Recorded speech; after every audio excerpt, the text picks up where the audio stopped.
The third season finale of House of the Dragon brings the Dance of the Dragons closer to its darkest stage, ending with devastating battles, political desperation, betrayal, and the tragic death of one of the series' most innocent characters. As both sides fight for control of the Iron Throne, the episode shows how the war has transformed Rhaenyra Targaryen from a rightful heir, seeking justice, into a ruler willing to cross dangerous boundaries to hold on to power. The finale begins with Rhaenyra facing her greatest fear, the return of her brother Aegon. After years of believing that Aegon was no longer a threat, news reaches the Queen that he is alive, and that his dragon Sunfire has also survived. Even worse, Aegon and Sunfire have begun attacking forces in the Riverlands, proving that the former king is still capable of challenging her claim. The revelation shakes Rhaenyra, because her position has always depended on the belief that she was the only remaining Targaryen capable of uniting the realm. With her authority weakening and the people beginning to question her rule, Rhaenyra decides that she must finally be officially crowned in front of the faith of the Seven and the people of King's Landing. She believes that a public ceremony will give her legitimacy and silence those who support Aegon. However, when she enters the Great Sept, she discovers that the situation is not what she expected. Instead of accepting her claim, the religious leaders and gathered citizens see Aegon's survival as a sign that he is the true ruler chosen by fate. Rhaenyra refuses to accept their judgment. Instead of backing down, she reveals a secret that has been passed through generations of Targaryen rulers. She tells the people about the prophecy known as a Song of Ice and Fire, the same vision that King Viserys shared with her when he named her his heir. According to this prophecy, a great darkness will eventually threaten the entire world, and only a united Westeros will have any chance of surviving. Rhaenyra uses this knowledge to present herself as more than just a queen fighting for a throne. She claims that she is the person destined to protect the realm from the coming darkness. In a shocking moment, Rhaenyra goes even further and declares herself the prince that was promised, the legendary figure believed to be the world's savior. This is not something directly recorded in the histories of Westeros, but Rhaenyra uses the prophecy as a final attempt to convince the people that her rule has a greater purpose. However, instead of bringing the realm together, this decision reveals how far she has moved away from the person she once was. Throughout the season, Rhaenyra has slowly become more ruthless. She began the war believing she could bring peace and restore justice, but constant betrayals and losses have changed her. By killing the High Septon and rejecting the traditions that give power to the faith, she has isolated herself from many of the people she hopes to rule. Her decision to claim herself as a chosen figure further damages her connection with ordinary citizens, who begin to see her not as a protector, but as someone demanding loyalty through fear and destiny. Meanwhile, the war reaches another major turning point at the Battle of Tumbleton. The conflict between Team Black and Team Green has been building toward this battle, and both sides arrive prepared to destroy their enemies. Daemon Targaryen joins Rhaenyra's forces alongside Roddy the Ruin and the Winter Wolves, leading a massive army against Ormond Hightower's forces and Daemon Targaryen, who has become one of the Green's most important weapons. Daemon plans to use his dragon Caraxes to break through the city's defenses, but Ormond has prepared for this attack. Knowing that dragons can destroy armies instantly, he places children near the weakest parts of the city's walls, forcing Daemon to choose between victory and innocent lives. Even Daemon, despite his reputation for cruelty, hesitates at the cost of burning civilians. Instead, Roddy and his soldiers attempt to enter the city by climbing the walls and opening the gates from within. The battle quickly becomes one of the bloodiest conflicts of the war. Roddy and his men fight their way through Tumbleton, but Daemon grows impatient and eventually decides to use Caraxes anyway. The dragon attacks the gates, allowing Rhaenyra's army to enter from multiple directions. It appears that victory is finally within reach for the Blacks, but the battle takes another unexpected turn when betrayal comes from within their own ranks. Ulf, one of Rhaenyra's dragon seeds, becomes the key factor that changes everything. Earlier in the season, Ulf felt ignored and disrespected by the people he was fighting for. Although he had been given the power of a dragon rider, he believed the nobles still treated him as someone beneath them. Ormond Hightower takes advantage of this resentment and attempts to convince Ulf to abandon Rhaenyra and join the Greens. During the battle, Ulf hesitates, leaving Ormond searching for him while the fighting continues. But eventually, Ulf makes his decision. He takes control of his dragon and turns against Daemon's forces. However, his betrayal does not happen because he suddenly becomes loyal to the Greens. Instead, it becomes clear that Ulf has grown tired of everyone fighting for power while ordinary people suffer. As Roddy the Ruin fights Ormond Hightower inside the city, the battle between the two leaders becomes brutal. Ormond manages to seriously injure Roddy, but Roddy refuses to fall. Despite losing an arm, he continues fighting and eventually defeats Ormond. But before the victory can mean anything, Ulf's actions change the fate of Tumbleton forever. Rather than targeting only Daemon's army, Ulf turns his dragon toward the city itself.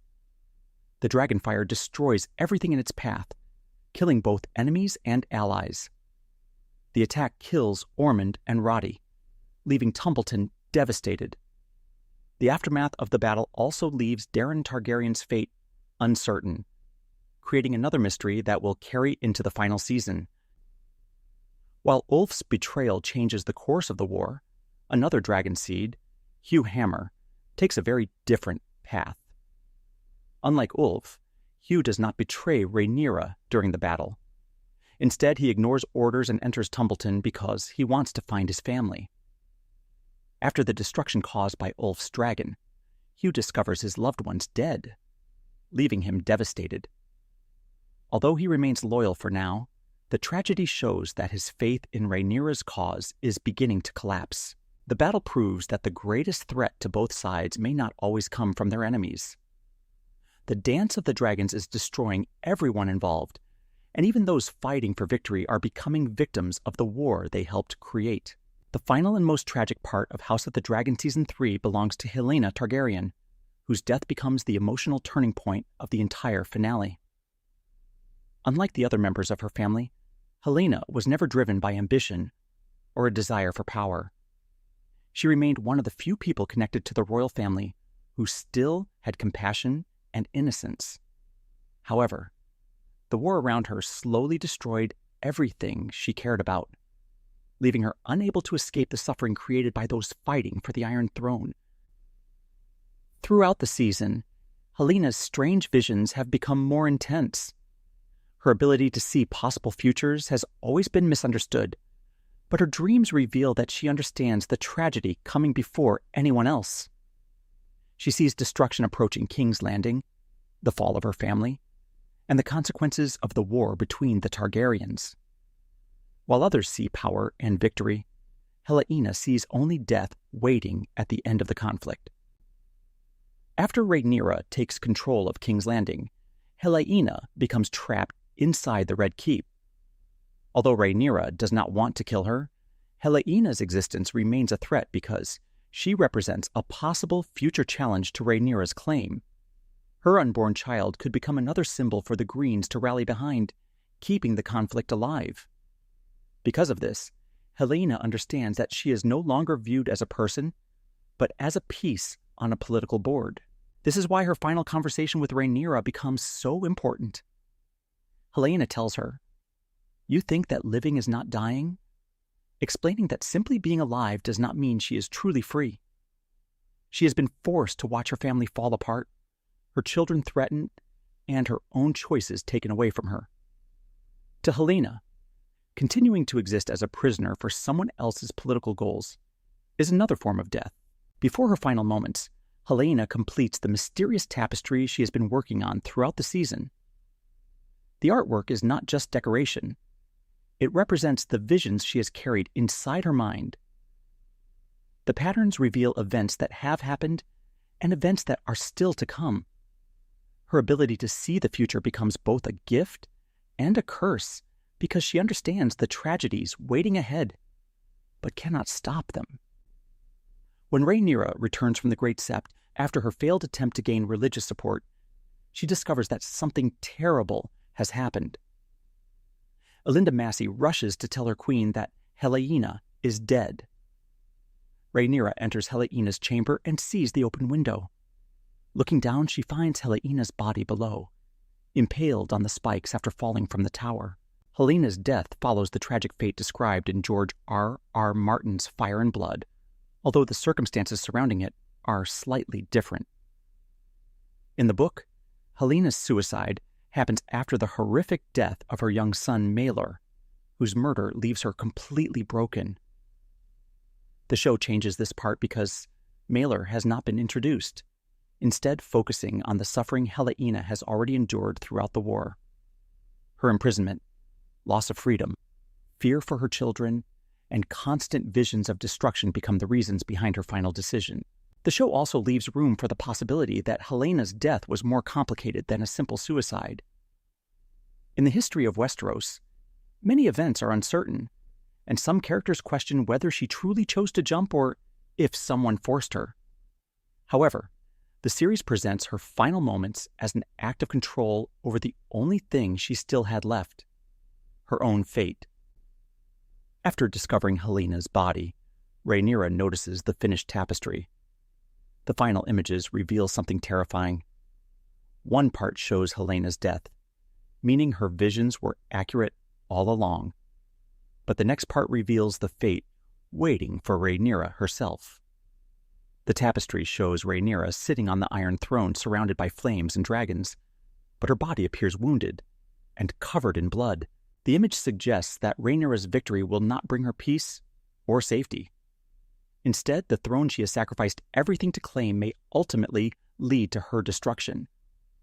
Rather than being shocked or frightened, Rhaenyra simply looks at the image, drops the tapestry, and closes the window. Her reaction shows how much she has changed. Earlier in the story, such a vision might have made her question her path, but now she accepts the consequences of the war she has chosen. Helena's death also destroys any possibility of reconciliation between Rhaenyra and Alicent. For much of the series, their relationship has been one of the emotional foundations of the story. They were once close friends who became enemies because of family, politics, and the struggle for power. Helaena's death becomes another wound that cannot be healed. By taking away Alicent's daughter, Rhaenyra has crossed a line that may make peace impossible. The finale also creates a clear parallel between Helaena and Tommen Baratheon from Game of Thrones. Both characters were gentle rulers who were trapped in the brutal world of royal politics, and both ended their lives by jumping from a window in the Red Keep. The show does not officially confirm that Helaena jumped from the same window as Tommen, but the connection between their stories is intentional. Both deaths represent the collapse of innocence inside a world consumed by power struggles. By the end of Season 3, the Dance of the Dragons has become more than a battle between two claims to the throne. It has become a war that destroys families, friendships, and the very people who never wanted to be part of it. Rhaenyra believes she is fighting for the future of Westeros, but her actions are slowly turning her into the kind of ruler she once feared. Aegon's return proves that the war is far from over, while the betrayals at Tumbleton show that loyalty is becoming impossible to maintain. Helena's final vision suggests that the greatest tragedy is still ahead. The Iron Throne may eventually belong to Rhaenyra, but the cost of reaching it could be everything she hoped to protect. The season ends by showing that in the world of House of the Dragon, victory does not always mean survival, and the pursuit of power often leads only to destruction.